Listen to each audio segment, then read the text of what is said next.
Chapter 1. Just when I thought my day couldn't get any worse, I saw the dead guy standing next to my locker. Kayla was talking nonstop in her usual K-babble, and she didn't even notice him at first. Actually, now that I think about it, no one else noticed him until he spoke, which is, tragically, more evidence of my freakish inability to fit in. No, but Zoe, I swear to God, Heath didn't get that drunk after the game. You really shouldn't be so hard on him. Yeah, I said absently. Sure. Then I coughed. Again. I felt like crap. I must be coming down with what Mr. Wise, my more than slightly insane AP biology teacher, called the teenage plague. If I died, would it get me out of my geometry test tomorrow? One could only hope. Zoe, please, are you even listening? I think you only had like 4, I don't know, maybe 6 beers, and maybe like 3 shots, but that's totally beside the point.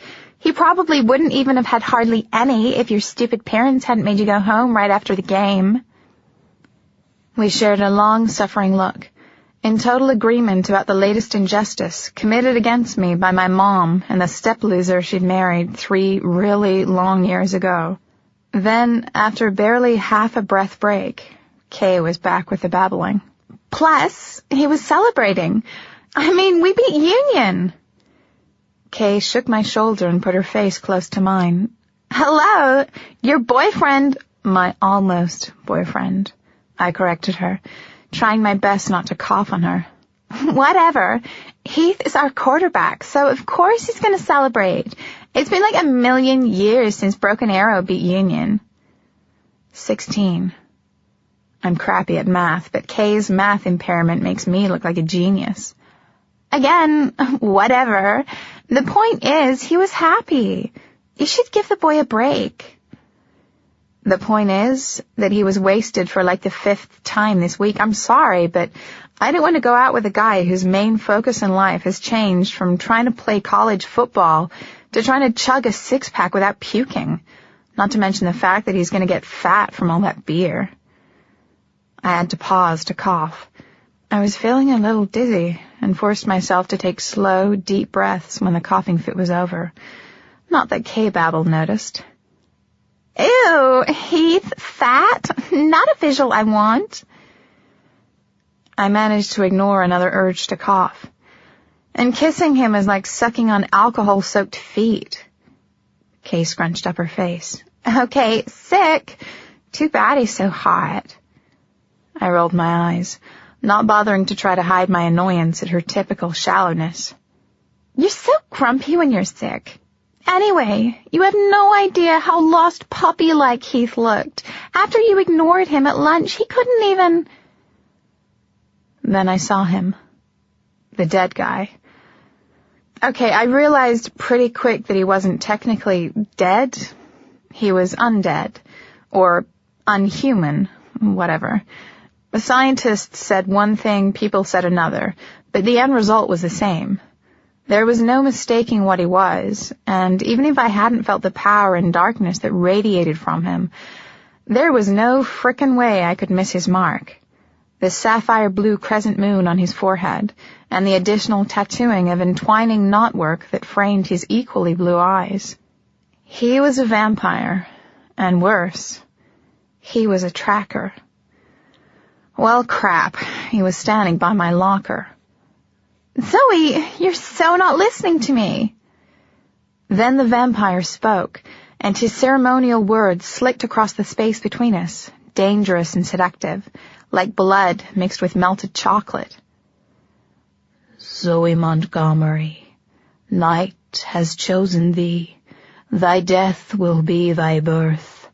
Night calls to thee. Hearken to her sweet voice.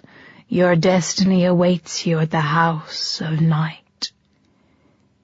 He lifted one long white finger and pointed at me. As my forehead exploded in pain, Kayla opened her mouth and screamed. When the bright splotches finally cleared from my eyes, I looked up to see Kay's colorless face staring down at me. As usual, I said the first ridiculous thing that came to my mind. Kay, your eyes are popping out of your head like a fish. He marked you. Oh, Zoe, you have the outline of that thing on your forehead. Then she pressed a shaking hand against her white lips, unsuccessfully trying to hold back a sob. I sat up and coughed. I had a killer headache, and I rubbed at the spot right between my eyebrows. It stung as if a wasp had bit me and radiated pain down around my eyes, all the way across my cheekbones. I felt like I might puke. Zoe! Kay was really crying now, and had to speak between wet little hiccups. Oh, my God! That guy was a tracker! A vampire tracker! Kay? I blinked hard, trying to clear the pain from my head. Stop crying. You know I hate it when you cry. I reached out to attempt a comforting pad on her shoulders, and she automatically cringed and moved away from me. I couldn't believe it. She actually cringed, like she was afraid of me. She must have seen the hurt in my eyes, because she instantly started a string of breathless K-babble. Oh, God, Zoe, what are you going to do? You can't go to that place. You can't be one of those things. This can't be happening. Who am I supposed to go to all of our football games with?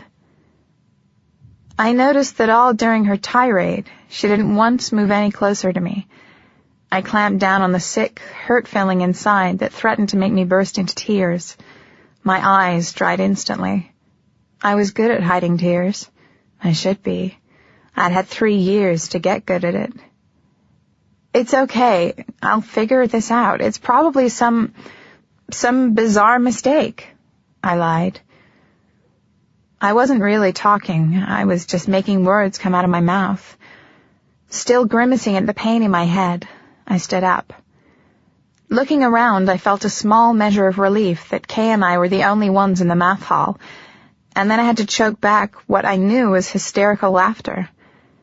Had I not been totally psycho about the geometry test from hell scheduled for tomorrow, and had run back to my locker to get my book so I could attempt to obsessively and pointlessly study tonight, the tracker would have found me standing outside in front of the school with the majority of the 1,300 kids who went to Broken Arrow South Intermediate High School, waiting for what my stupid Barbie-cloned sister liked to smugly call the big yellow limos.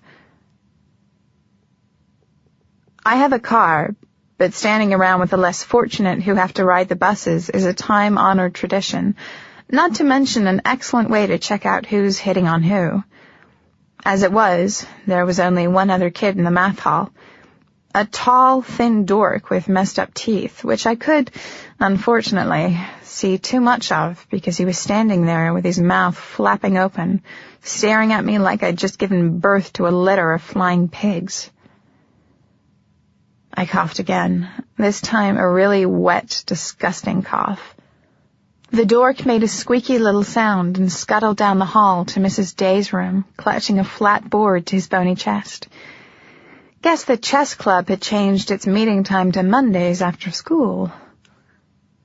Do vampires play chess? Were there vampire dorks? How about Barbie-like vampire cheerleaders? Did any vampires play in the band?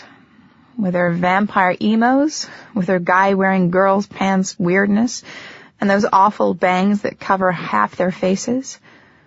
Or were they all those freaky goth kids who didn't like to bathe much? Was I going to turn into a goth kid?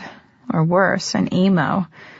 I didn't particularly like wearing black, at least not exclusively, and I wasn't feeling a sudden and unfortunate aversion to soap and water, nor did I have an obsessive desire to change my hairstyle and wear too much eyeliner.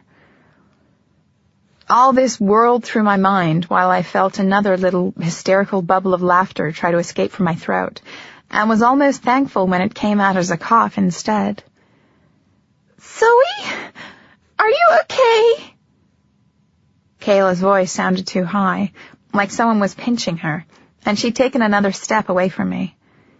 I sighed and felt my first sliver of anger.